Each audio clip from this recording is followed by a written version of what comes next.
बोली गणेश जी महाराज की जय। ओम गजाननं भूतगणाधिसेवितं कपितजम्बोफलचारुभक्षणम् उमासुतं सुखविनाशकारकं नमामि विघ्नेश्वरपादपङ्कजं। बोली गणेश जी महाराज की जय। बोली चौथ माता की जय। तो बहुत समय पहले की बात है, एक साहूकार था और उसके 7 बेटे और एक उनकी बहन करवा थी। उस बहन का नाम था करवा।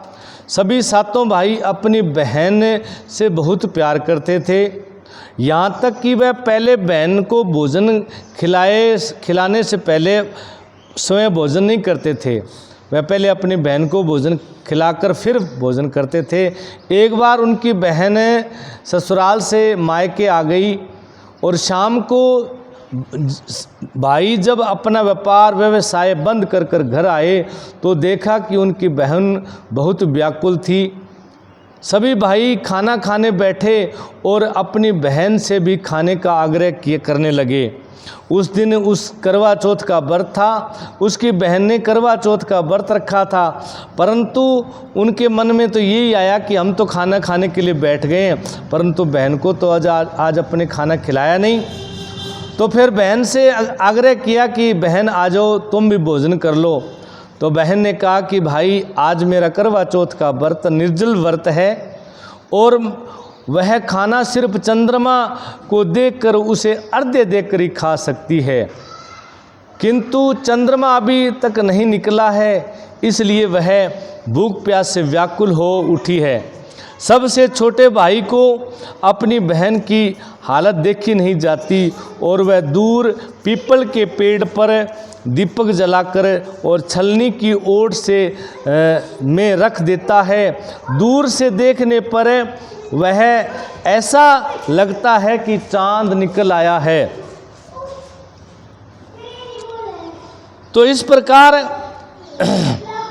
उदित हो रहा है। इसके बाद भाई अपनी बहन को बुलाता है और वह कहता है कि देखो बहन, दूर से देखो चांद निकल आया है और तुम अर्घ्य देकर और भोजन कर लो। तो उनकी बहन अपनी भाभियों से भी कहने लगी कि भाभियों तुम भी चलो, चंद्रमा निकल आया है और तुम चांद को देकर अर्घ्य देकर भोजन कर लो। परंतु उस भाभियों ने कहा कि ये तो भाई तुम्हारे साथ छल कर रहे हैं, अभी तो चांद निकला नहीं है। आपका चांद निकला होगा, हमारा चांद तो अभी निकला नहीं है। परंतु उसने भाभियों की बात पर कोई नहीं मानी और उसने उस नकली चंद्रमा को अर्घ्य देकर और भोजन कर लिया। भोजन करने बैठ गई तो बैठी, पहला टुकड़ा तोड़ा तो छींक आ गई, दूसरा टुकड़ा तोड़ा तो बाल निकल आ गया। जैसे ही तीसरा टुकड़ा मुंह में डालने की कोशिश करने लगी तो उसके ससुराल से समाचार आ गया कि उसके यानी पति की मृत्यु हो चुकी है। मृत्यु का समाचार उसे मिलता है, वह बौखला जाती है। उसकी भाभी उससे सच्चाई से अवगत कराती है कि उसके साथ ऐसा क्यों हुआ। करवा चौथ का व्रत गलत तरीके से टूटने के कारण देवता उससे नाराज हो गए हैं और उन्होंने ऐसा किया है। सच्चाई जानने के बाद करवा निश्चय करती है कि मेरे से बड़ा अपराध हुआ है। उसने कहा कि मैं पतिव्रत का धर्म का पालन करूंगी और वह पति का मृत्यु समाचार मिलने के पश्चात भी वह पति का अंतिम संस्कार नहीं होने देगी। अपने मन में विचार किया, अपने सतीत्व से उन्हें पूर्व जीवित दिलाकर रहेगी। वह पूरे 1 साल तक अपने पति के शव के पास बैठती रही, उसकी देखभाल करती रही। उसके ऊपर जो घास उगा था उस घास को वह इकट्ठी करती जाती। 1 साल बाद फिर करवा चौथ का व्रत आता है और उसकी सभी भाभियाँ करवा चौथ का व्रत करती है।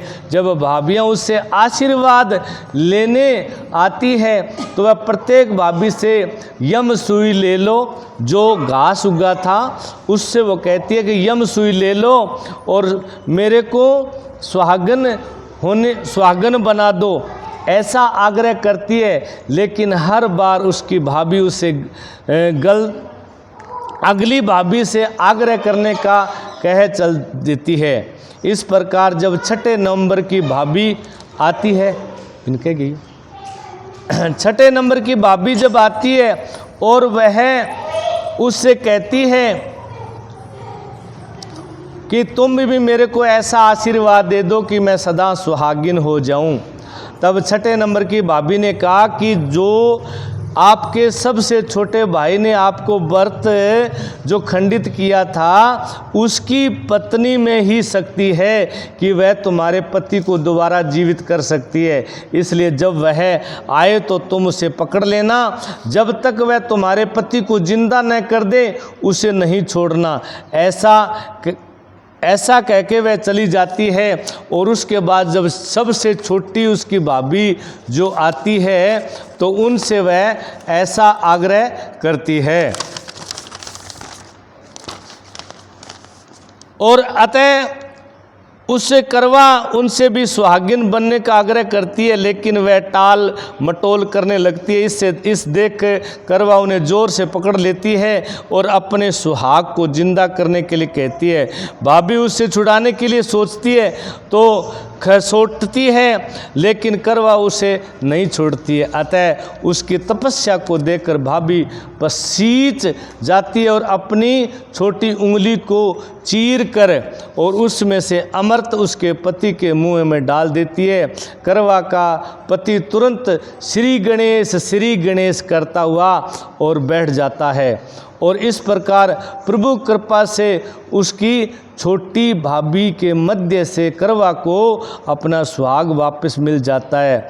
तो इस प्रकार वह कहता है कि आज तो उसका करवा का पति कहता है कि मेरे को तो बहुत नींद आई है, मैं तो बहुत सोया हूँ, परंतु उसे करवा ने कहा कि ये तो करवा चौथ है, करवा माता का ही आशीर्वाद है, उसके कारण तुम आज जिंदा हुए हो।